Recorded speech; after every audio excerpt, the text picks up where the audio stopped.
Hello,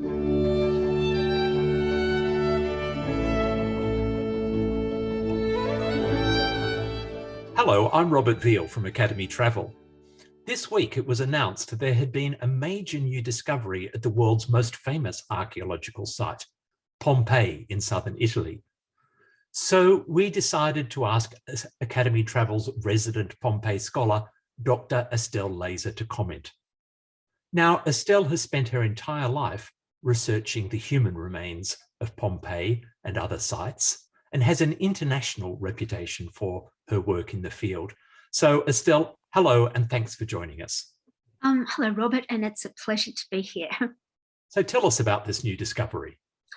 So outside the Porta Sano, which is a conventional name for one of the gates that led into and out of the town, we find a street of tombs. So outside all the major entrances and exits, we have necropolis or streets of tombs. It goes back to deep time. It makes very good sense. You don't want to bury your dead within a settlement. You want them outside.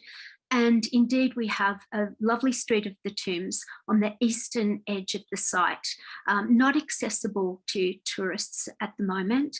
And this yielded a very nice tomb with an inscription in the pediment, you can see there, but also it's painted, and we've got green plants against a blue background. And what makes this tomb unique and very surprising is that it dates stylistically to the 1st century of the Common Era. So probably to some decades before Mt Vesuvius erupted in 79 CE. And in this period, the normal burial practice for adults was cremation. So we usually have individuals placed in tombs in funerary urns. But here, we've got a complete skeleton. That's absolutely unexpected. So the person was interred, and the tomb was hermetically sealed, and that meant that we have the possibility of soft tissue preservation. And in fact, we do have the remains of an ear preserved, and we also have some of the hair surviving on the skull. Now, the skeletal remains indicate that we're looking at an older individual. It's been suggested that the age would be consistent with someone, say, in their 60s. Now, working out age at death of adults is problematic because we age differentially. So we grow and our bones grow and develop till we're about 25 years of age. And then after that, we start to deteriorate. And unfortunately, we just don't do it at the same rate. But certainly looking at these bones, they do look very consistent with an older individual. The teeth show a huge amount of wear. And the hair on the head's white. Now, this isn't the first case that we have from the Vesuvian region with hair being preserved. One of the skeletons of a victim that was excavated at the beachfront at Herculaneum in the latter part of the 20th century revealed some hairs, one even with the remains of a louse egg on it. So this head's apparently louse-free, but we do have quite a bit of hair surviving. Now, what makes this also very different from the other skeletal remains we have from Pompeii is, one, this person died sometime before the eruption, but also, unlike most of the unnamed victims that I, for example, have been working on, we have the remains of a named person, and that we know from the inscription on the tomb. And this person, not only do we have their name, which is Marcus Venerius Secundio, but we also know that this person had been a slave and a custodian of the Temple of Venus. Now, Venus was the patron deity of Pompeii, and that this person was eventually became freed. And as a freed person, they were able to join the Augustales. It was mostly freedmen who became Augustales, and this was a college of priests who were dedicated to the imperial cult, the cult of the divine emperor. And one of the things they did is that they were often benefactors of public events. And this person, Marcus Venerius Secundio, was a benefactor of some theatrical performances in Greek and Latin. And this is the first time that we have clear evidence of Greek theatre performances, which attests to the multicultural nature of the Pompeian society. So, I mean, often these archaeological discoveries, of course, are hyped, but it really is fair to say that this is a major discovery thanks to that inscription and the state of the remains, and indeed, as you said, the rarity of the fact that this is a buried rather than a cremated body. Yes, it is. It's a really important discovery, and it certainly helps us build on the picture that we have of Pompeii and the Vesuvian region. And also, you know, people often forget that Pompeii was not just a site that was destroyed by an eruption. It was occupied as a settlement for 700 to 800 years. And this attests to that long period of occupation, the fact that people were living and dying and doing all kinds of things in that period.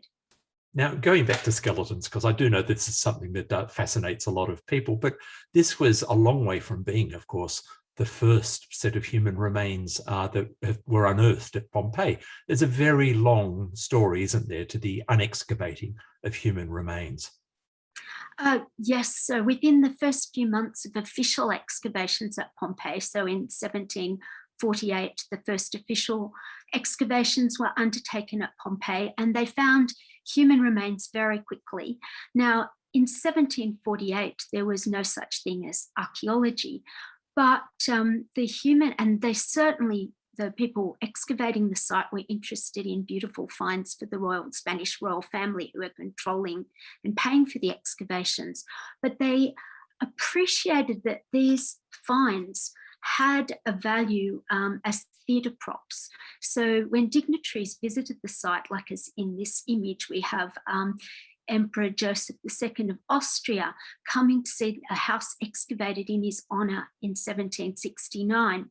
They actually staged excavations, so they re-excavated houses that had previously been excavated, and they salted various finds inside, and they'd often, as we can see here, artistically place the skeleton over some amphorae, just to give people a sense of the macabre way in which these poor victims met their fate.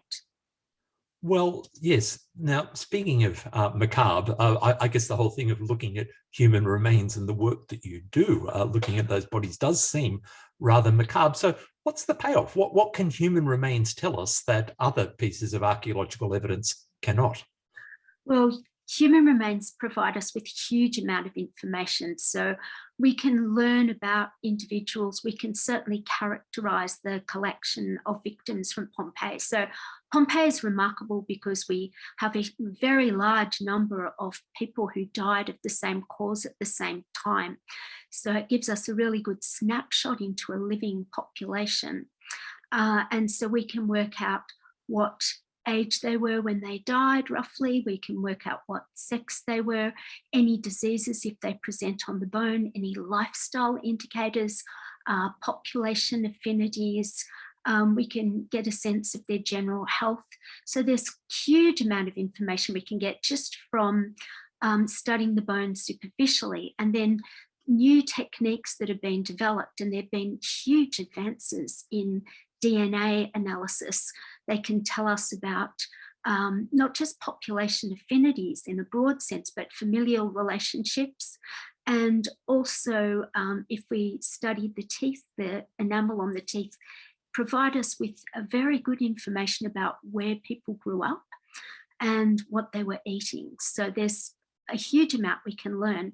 Pompeii's particularly remarkable, even in the Vesuvian region, because we get the preservation not just of the skeletons, but of the forms of the victims that were preserved in the ash that hardened around those victims that died in the second and super deadly phase of the eruption. So that's remarkable. So you've mentioned DNA, and I know you use MRI scanning. So you're getting access to knowledge that simply wouldn't have been available to those first visitors who are sort of artistically arranging the skeletons. So there's a lot of new knowledge being produced. Oh, yes, so Pompeii's delivering a huge amount of information that wasn't even imagined by the early excavators. They would have had no idea that what they were taking out of the ground was going to provide us with so many insights into the lives and deaths of these people whose world essentially ended in AD 79 when Mt Vesuvius erupted. Well, Estelle, thank you so much for sharing your expertise with us for just a few minutes. I've got a funny feeling that this week's big archaeological discovery may not be the last. There's still a lot of the site, of course, that's underneath the earth. And when that next discovery comes along, I certainly look forward to getting you on the line one more time and asking you to generously share your expertise. So thank you so much, Estelle. Thank you, and I look forward to our next chat.